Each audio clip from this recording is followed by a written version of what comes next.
Olá, está no ar MP Cidadão.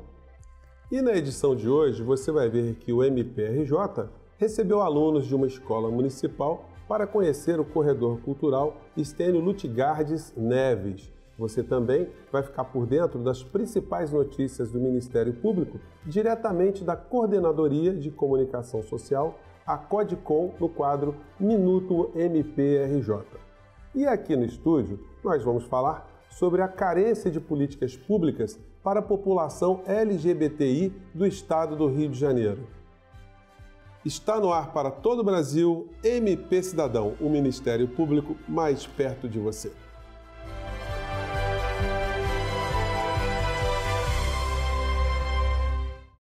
E você vai conhecer agora o projeto Caminhos da Cidadania, uma parceria entre o Ministério Público do Rio de Janeiro e o Museu Histórico Nacional. Acompanhe. O Ministério Público do Estado do Rio de Janeiro recebeu 38 alunos do ensino fundamental da Escola Municipal Alencastro Guimarães para uma visita ao corredor cultural Promotor de Justiça Stênio Lutgardes Neves. A visita faz parte do projeto Caminhos da Cidadania, uma parceria entre o MPRJ e o Museu Histórico Nacional do Rio de Janeiro, que juntos levarão estudantes de diferentes escolas às duas instituições. O Procurador-Geral de Justiça, Eduardo Gussen, apresentou aos estudantes a exposição Ministério Público 127 anos no Rio de Janeiro e aproveitou para convidá-los a conhecer também a plataforma digital MP em Mapas, que se utiliza de técnicas de georreferenciamento e inteligência artificial para reunir e tratar dados das mais diferentes áreas de atuação do MPRJ. No Museu Histórico Nacional, os alunos assistiram à exposição permanente A Cidadania em Construção, 1889 à atualidade. Quer participar desse projeto e visitar o corredor cultural do MPRJ? É muito simples. Os educadores podem entrar em contato com o Centro de Memória Procurador de Justiça João Marcelo de Araújo Júnior por meio do telefone 2215-9640 ou do e-mail memoria.secretaria@mprj.mp.br. Garanta já a sua visita.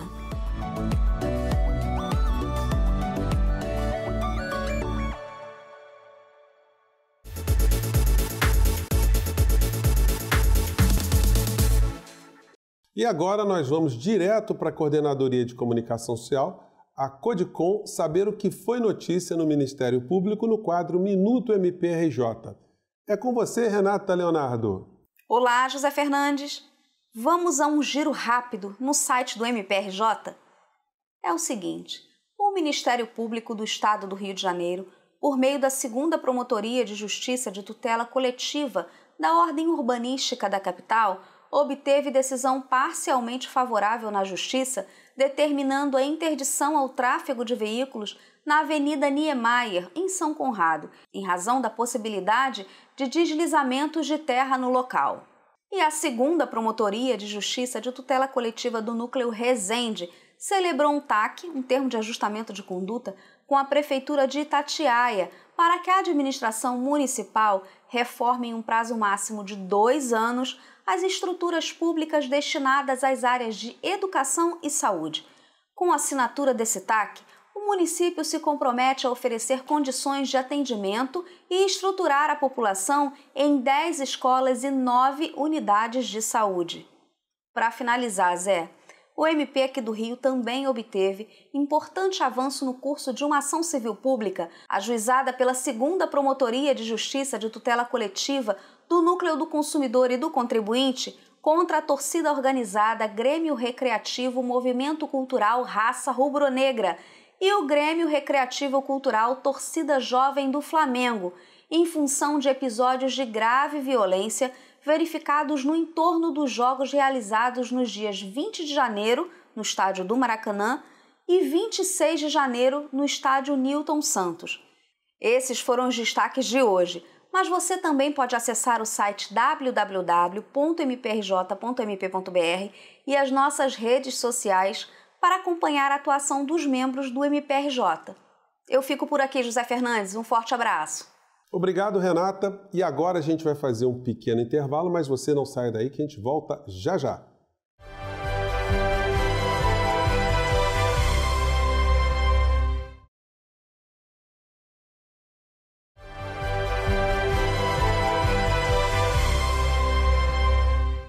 E nós estamos de volta com o nosso MP Cidadão, hoje falando sobre a carência de políticas públicas para a população LGBTI no estado do Rio de Janeiro e, por consequência, na maior parte das unidades da federação. E hoje eu recebo aqui no estúdio a promotora de justiça e assessora de direitos humanos e minorias do MPRJ, Eliane de Lima Pereira, e recebo também a doutora Maria Eduarda, que é advogada que sustentou a criminalização da homofobia no STF. Bom, eu queria voltar a essa questão, doutora Maria Eduarda, porque essa questão está sendo colocada no STF, tudo bem que a gente já tocou um pouco nesse assunto no nosso programa passado, mas eu queria retomar de novo qual é a importância de um julgamento dessa natureza na nossa mais alta corte do Brasil. Bom, a importância é que é um julgamento histórico, né? Nós tivemos já 4 votos favoráveis, inclusive muito bem fundamentados, e eu queria retomar, inclusive, o que foi até falado no programa anterior, que foi a fala do ministro Barroso, e eu gosto muito dessa fala porque ele sintetiza que quando quando o poder majoritário não consegue dar conta desse direito, é dever dos tribunais constitucionais. Foram para isso que eles foram feitos. Eles foram feitos para defender a Constituição e o Estado democrático de direito, defender os direitos humanos. E eu fico muito feliz que mesmo na composição atual de conjuntura que nós temos, o STF tem se posicionado como um tribunal de garantia da Constituição e defesa dos direitos humanos. Então, assim, se eu pudesse definir uma palavra, eu definiria como histórico. Julgamento histórico que vai ser retomado dia 23 de maio e, se tudo der certo, nós teremos a finalização do julgamento e incorporação da tipificação da homofobia e transfobia já na lei de racismo. Pois é, doutora Eliane, qual a importância de um julgamento desse para todas as instituições que operam com direito? Para os MPs, para a magistratura de uma maneira geral, para as polícias, enfim, para o Estado brasileiro? Eu acho que é reconhecer que não existem níveis de cidadania. Na medida em que o sistema de justiça percebe que nós somos iguais em relação a direitos e que não autoriza essa discriminação mesmo, isso é um avanço tremendo, isso é uma mudança que impacta os operadores de direito e também os jurisdicionados. E essa interação entre esses setores é que nos levam a uma evolução que nós consideramos de ordem civilizacional. E só lembrando, a doutora Maria Eduarda falou que a data do julgamento é no dia 23 de maio, é importante também que a gente se lembre que maio é um mês relevante para as lutas da comunidade LGBT e todas as pessoas que efetivamente poderíamos dizer até que é a luta dos direitos civilizatórios, né? Sem sombra Temos de direito do dúvida. Trabalhador, Sem sombra a abolição de da dúvida. escravidão, né? Essa é um pouco contestada, mas sem dúvida, mas no dia 17 de maio é comemorado o Dia Internacional de Combate à Homofobia. Então, a visibilidade desse dia e a atuação, o reconhecimento, primeiro de que existe homofobia, né? E que ela, em segundo lugar, de que ela precisa ser combatida. E eu não falo só homofobia, a gente fala em LGBTfobia, né, de uma maneira geral, que é a fobia ao diferente, a diversidade sexual, enfim. Ela precisa ser marcada e o sistema de justiça também precisa reconhecer todos esses marcos que são históricos, como acabou de falar a doutora Maria Eduarda. Doutora Maria Eduarda, como é que se resolve essa questão dos banheiros? Então, primeiramente, a gente tem que desconstruir algumas alegações que são alegações falsas, né? Aquelas alegações de que iremos entrar no banheiro e atacar mulheres e que um homem vestido de mulher vai entrar lá e atacar ou uma mulher estaria sujeita a algum tipo de estupro ou ato libidinoso ou qualquer outro tipo de violência de cunho sexual. Primeiro porque a gente não tem dados, não existe um caso registrado até hoje de mulher transexual ou mulher travesti que tenha entrado num banheiro feminino e tenha atentado contra a moral ou contra a liberdade sexual de qualquer tipo de mulher. Se trata de um direito, apenas um direito humanitário, é o direito de você usar o banheiro e fazer suas necessidades fisiológicas.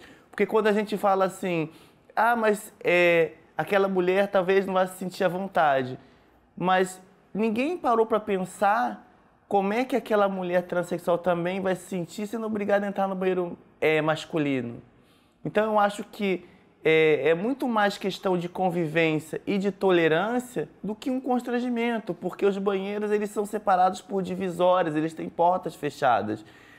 Uma vez eu vi um deputado do conservador, que eu esqueci até o nome dele, perdão, esqueci o nome, ele falou o seguinte, que ele defendia um projeto de lei para proibir mulheres transexuais de entrar no banheiro, e ele dizia que a mulher dele poderia estar no banheiro e a filha dele via alguém balançando alguma coisa.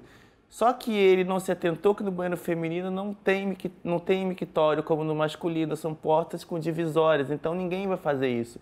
Mesmo que ela seja uma mulher transexual não cirurgiada, ela vai manter a compostura dentro de um banheiro, então assim, não haverá agressão. Então a população tem que entender que o que nós queremos é o direito humano de qualquer pessoa.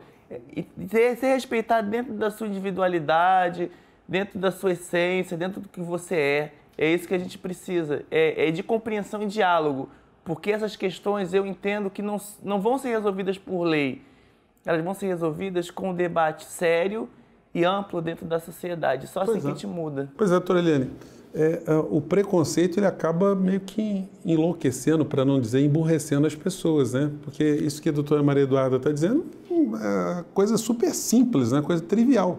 A pessoa se sente mulher, ela vai no banheiro feminino, tudo bem. Homem vai no banheiro masculino, pronto, né? Sim, como bem argumentou a doutora Maria Eduarda, essa saída de uma situação de obscurantismo, ela é um processo, né? E a gente trabalha com um processo a longo prazo. Então é preciso que a gente também tenha uma estratégia para que as pessoas compreendam do que a gente está falando. E para que se tenha, no mínimo, tolerância. Eu sempre falo que tolerância é muito pouco, que o que devemos uns aos outros é respeito. Né? A tolerância me parece assim, algo menos do que o desejável. Para precisar, né? Eu tenho, sim, o respeito e, em última análise, a empatia. É reconhecer naquele outro que ele tem o direito à sua própria identidade, ao reconhecimento de que gênero ele pertence e, portanto, eu tenho que respeitar o mínimo, minimamente, né? E eu acho que esse exemplo dos banheiros ele é bem ilustrativo. Olha, eu vou ter que fazer agora um pequeno intervalo. O nosso programa é assim, ele vai empolgando no tema, né? Mas a gente vai fazer um pequeno intervalo, a gente volta já com o nosso MP Cidadão e você não saia daí que o programa está muito bacana. Até já.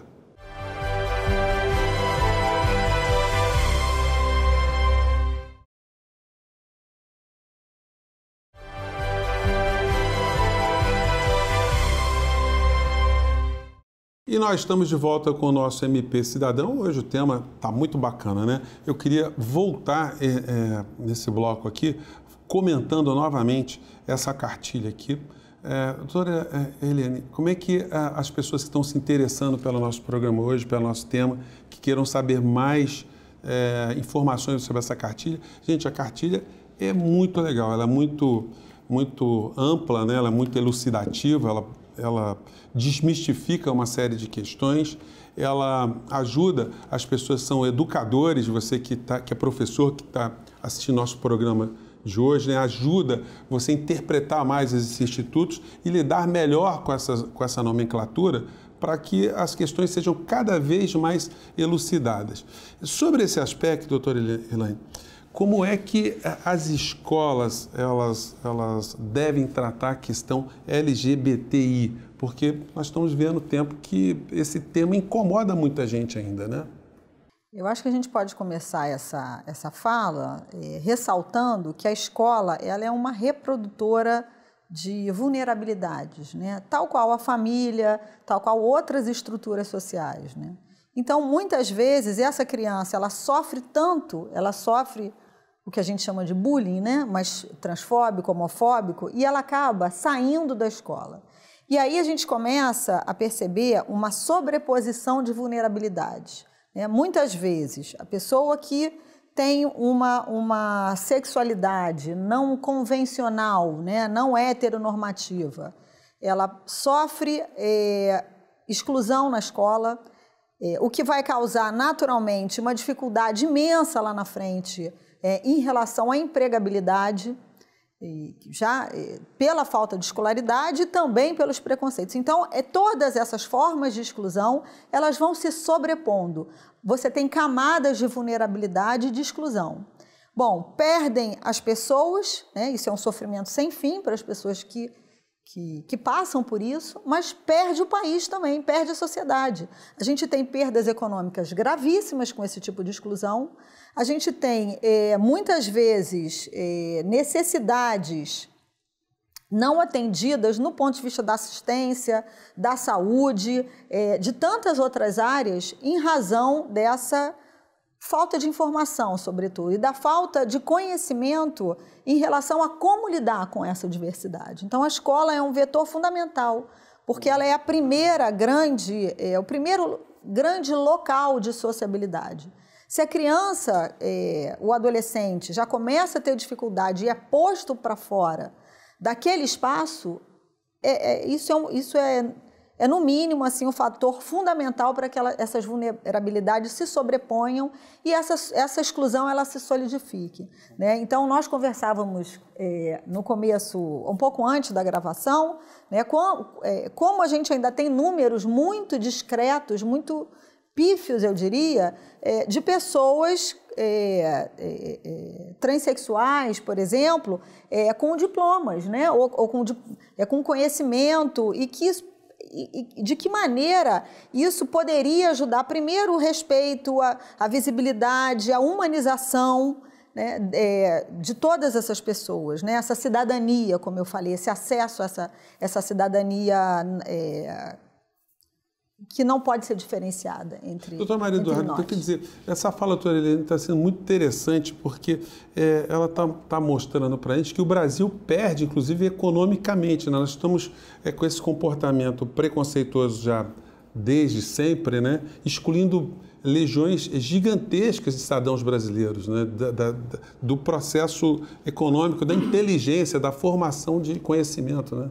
Então, concordo com a fala da doutora Eliane, inclusive vou trazer alguns dados. Em relação a mulheres transexuais e travestis, nós temos dados alarmantes. Por exemplo, o número dessas mulheres, né? Aí, quando a gente fala em mulheres, também vou falar em homens transexuais, né? Porque também estão inseridos nesse contexto. O percentual de acesso dessas pessoas às universidades é 0,02%. De toda a população trans que nós podemos conseguir fazer a pesquisa, que são pesquisas feitas independentes por ONGs, tá? Inclusive instituições internacionais como a ONG Transgender Europe, a ANTRA, o Grupo Gay da Bahia, Rede Trans fazem esse mapeamento. Então, nesse mapeamento, a gente descobre que apenas 0,02% tem acesso às universidades. Em contrapartida, 90% sobrevive exclusivamente da prostituição. Então, aí você já tem um mapa da desigualdade. Então, essa população não tem acesso ao mercado de trabalho, muitas das vezes, porque ela não tem a formação adequada, ela não tem nem o 2º grau. E por que ela não tem? Exatamente, a doutora Eliane tocou num ponto. É a questão que a gente chama de expulsão. É claro que ninguém é expulsa, expressamente, mas tacitamente ela é expulsa quando é negado o direito dela ter o nome social da chamada, é negado o direito de usar um banheiro da escola, quando ela sofre até o bullying por parte de colegas da escola. E essas crianças que praticam o bullying, elas não tiraram o bullying do nada, elas aprenderam em casa a fazer o bullying, porque LGBT sempre dentro da sociedade foi motivo de chacota, de piada, enfim. Então a sociedade nunca se acostumou a ter gente nos espaços. Então, quando você tem um jovem ou uma criança trans ou um jovem homossexual, a tendência é achar que aquela criança tá confusa, nunca se entende aquela criança da forma como ela é. Então, assim, os planos municipais de educação, estaduais de educação, por exemplo, têm sido objetos de ação de inconstitucionalidade, como está rolando agora no Supremo, a DPF 475, inclusive que nós também estamos entrando como para fazer parte como amicus curiae pela ANTRA. Por quê? Porque existe a inconstitucionalidade de você tá proibindo a discussão de gênero nas escolas. É inconstitucional você proibir que se tente eliminar preconceito dentro da escola, proibindo, inclusive, e criminalizando o próprio professor que quer, de repente, ensinar para os seus alunos a terem mais tolerância. Hoje em dia, eu não posso, por exemplo, como ativista ou como militante de direitos humanos, entrar numa escola para fazer uma oficina com os alunos. Eu não consigo ter esse acesso. É claro que, assim, não é... Eu gostaria, se tivesse autorização dos pais, enfim, porque eu acho que é extremamente relevante. No passado já tivemos, e eu te falo, assim, com toda sinceridade, o problema não são as crianças, o problema são os adultos. E isso gera um grupo de pessoas extremamente vulnerabilizadas. Eu não gosto de chamar vulneráveis porque elas não nasceram vulneráveis, elas foram vulnerabilizadas pela sociedade, e isso é ruim para o país porque essas pessoas podem estar produzindo e prendendo, e elas estão dependendo de políticas públicas, estão dependendo de centros de referência, de repente de uma ajuda governamental, de ajuda de projetos de reinserção na sociedade, porque elas não conseguiram ter esse acesso quando deveriam. Então isso prejudica cada vez mais o país. O que seria mais fácil? Destinar emendas parlamentares para fazer políticas afirmativas para essa população, ou incluí-las de fato na sociedade para que elas pudessem produzir? Elas não precisariam. Olha, vou ter que interromper o programa, está muito bacana. Olha, mas você, prezado telespectador, cidadão, educador, vocês que estão sensibilizados com essa temática, vocês não estão sozinhos. Nós temos aqui no Rio de Janeiro, o MP do Rio de Janeiro, temos aqui a Vanguarda, temos uma pessoa que está sempre à frente dessas lutas. E você pode entrar em contato com a gente, mas infelizmente o MP Cidadão de hoje fica por aqui. Eu agradeço mais uma vez a presença da promotora de justiça e assessora de direitos humanos e minorias do MPRJ, Eliane de Lima Pereira, e da advogada Maria Eduarda, que sustentou a criminalização da homofobia no STF. Você também pode mandar as suas críticas e sugestões pelas redes sociais e também no nosso e-mail que está aparecendo aí na base do seu monitor. A gente se encontra na próxima semana. Um grande abraço e até lá. Tchau.